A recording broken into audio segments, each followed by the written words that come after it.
গুরুত্বপূর্ণ বক্তব্য নিয়ে আসছেন আজকের এই আন্দোলনের অন্যতম সংগঠক তারুণ্যের আইন জনাব শামসুল আরিফিন শক্তি ভাই। এই বক্তব্য নিয়ে আসছেন শামসুল আরিফিন শক্তি।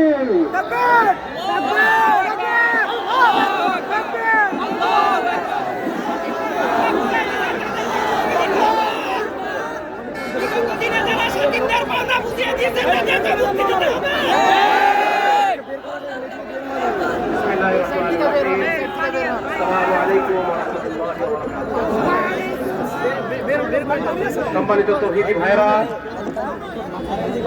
আমরা আজ এখানে পানি দিলে ক্ষমতার দ্বন্দ্বে আমরা আসি নাই। আমরা এখানে ক্ষমতাও চাই না। আপনারা যে ক্ষমতা নিয়ে বসে আছেন সেই ক্ষমতার প্রতিদ্বন্দ্বিতার মধ্যে আমরা নাই। আমরা এখানে শুধু একটা কারণে এসেছি, সেটা হচ্ছে আমরা আপনাদেরকে বোঝাতে চাই যে আমরা অন্তরে কতটা কষ্ট পেয়েছি। আমাদের অন্তরের মধ্যে রাখাল রাহা এবং তার দোসররা আমাদের অন্তরের মধ্যে যে আগুন জ্বালিয়েছে, সেই আগুনের আঁচ আমরা আপনাদেরকে টের পাওয়ানোর জন্য এসেছি। আমরা ধৈর্য ধারণ করেছি। 17ই ফেব্রুয়ারি রাখাল রাহা আল্লাহ রসুল সম্পর্কে, আল্লাহ সম্পর্কে চ দিয়ে গালিগালাজ করেছে।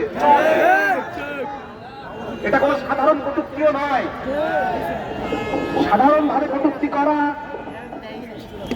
এক জিনিস, আর চ দিয়ে গালিগালাজ করা আরেক জিনিস। এই চ দিয়ে গালিগালাজ করার কারণে আল্লাহর সামনে আমাদের অন্তরের ভিতরে যে আগুন জ্বলেছে, আমরা চাই আপনারা এই আগুনের উত্তাপ উপলব্ধি করুন। আর সাবধান করে দিতে চাই, যদি এই আগুনের উত্তাপ আপনারা উপলব্ধি করতে ব্যর্থ হন, উপলব্ধি করতে না চান, পাত্তা দিতে না চান, তাহলে এই আগুন আপনাদের মস্তককে পুড়িয়ে ছাড়খাড় করে দেবে।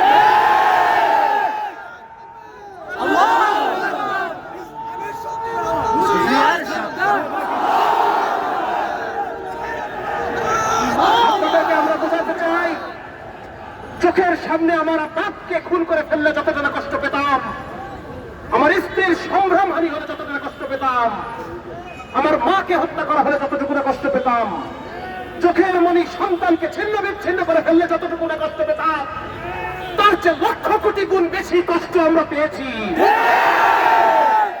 নবীর অবমাননা আমাদের অন্তরে কতটুকু আগুন জ্বালাতে পারে, এটা আপনারা বুঝে নেন। আর যদি বুঝতে না চান, এর পরিণতি খুব একটা সুখকর হবে না। আপনারা তো অভ্যুত্থানের সরকার, আপনারা তো নিজেরাই জানেন যে জনগণের মধ্যে একটা, এই জনমানুষের একটা অংশের কোটা আন্দোলন থেকে খুনি হাসিনার পলায়ন পর্যন্ত সম্ভব হয়েছে।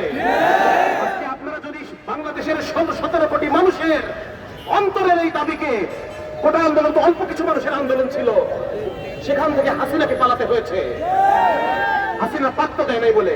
আজকে আপনারা যে 17 কোটি মানুষের অন্তরের আঘাতকে পাত্তা দিচ্ছেন না, আমরা যে একের পর এক ধৈর্য ধারণ করছি, আমাদের ধৈর্য ধারণকে যে আপনারা দুর্বলতা মনে করছেন, এর পরিণতি কি হবে এটা তো আপনারাই আমাদের চেয়ে বেশি ভালো জানেন।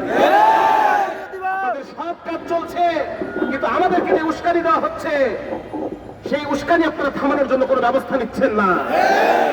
উস্কানি দেওয়ার পরে ফল, এর পরিণতি কি হয় এটা কি আপনারা জানেন না? আপনারা শুধু তৌহিদি জনতার দোষারোপ করেন, কিন্তু তৌহিদি জনতাকে যে আমাদের অন্তরকে যে একের পর এক উস্কানি দেওয়া হচ্ছে, সেই উস্কানি বন্ধের কোনো কারজ আপনাদের নাই। সুতরাং আপনাদের সাথে আমরা ক্ষমতার দ্বন্দ্বে জড়াইনি।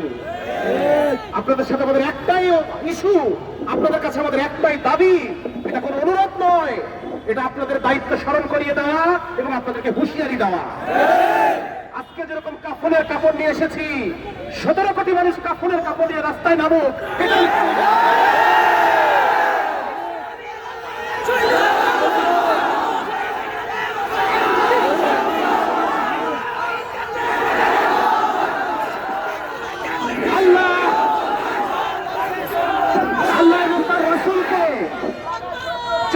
গালি দেওয়ার পর আমি মনে করি আমাদের মুসলমানদের আর এই দুনিয়াতে বেঁচে থাকার কোন অধিকার নেই।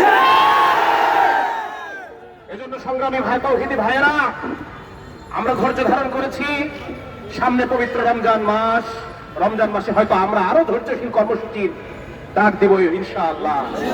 মসজিদে মসজিদে রাসূলুল্লাহ সাল্লাল্লাহু আলাইহি ওয়াসাল্লামের শানের মাহফিল যেন কায়েম হয়, সেই ডাক অচিরেই আমাদের আসবে। আমরা জনগণকে আল্লাহ রসুলের শান, মান এবং শাতিমের কি হুকুম সেগুলো আমরা শেখাতে চাই। এই জন্য আমরা মসজিদে মসজিদে আমরা কর্মসূচি দেবো ইনশাআল্লাহ। এই মাসটা আমরা ধৈর্য ধারণ করব এবং আমরা সফট কর্মসূচি দিব। যদি রমজান মাসের মধ্যে তারা কোনো সিদ্ধান্ত নিতে ব্যর্থ হয়, তারা যদি কোনো ব্লাসফেমি আইন প্রচলন করতে ব্যর্থ হয়, তাহলে রমজানের পরে কাফনের কাপড় নিয়ে সবাই রাস্তায় চলে আসবে। এই জমিনে আল্লাহকে চ দিয়ে গালি দেওয়া হয়, যেই জমিনে রাসূলকে চ দিয়ে গালি দেওয়া হয়, সেই জমিনে আমি আর বাঁচতে চাই না। এই রাখাল রাহা আমার আপনার সন্তান সামনের বছর থেকে যে বই পড়বে সেই বই সে লিখেছে। তাহলে সে যদি আল্লাহকে চ দিয়ে গালি দেয়, আমাদের সন্তানকে সে কি শেখাবে চিন্তা করে দেখে। এই রাখাল রাহা সে শুধু আমাদের উপদেষ্টা পরিষদ থেকে বলা হচ্ছে যে তাকে এনসিটিভি থেকে অলরেডি সরাই দেওয়া হয়েছে, যেটা একটা মিথ্যা কথা। জানতে পেরেছি যে তাকে এখনো পর্যন্ত সরানো তো হয় নাই, বরং সে নিজের পছন্দ অনুসারে 16 জন ব্যক্তিকে ন্যাশনাল কারিকুলাম লেখার জন্য দায়িত্ব দিয়েছে। তাহলে এই রাখাল রাহার প্রণীত যে পাঠ্যসূচি, এটা আমার আপনার সন্তান পড়বে, এটাকে আমরা মানতে পারি? এটা আমরা কখনোই মেনে নেব না। অবিলম্বে রাখাল রাহাকে বরখাস্ত করতে হবে, প্রজ্ঞাপন দিতে হবে, তার নিয়োগকৃত সমস্ত লোককে বরখাস্ত করতে হবে। এবং সেই সাথে শাতিমের স্পষ্ট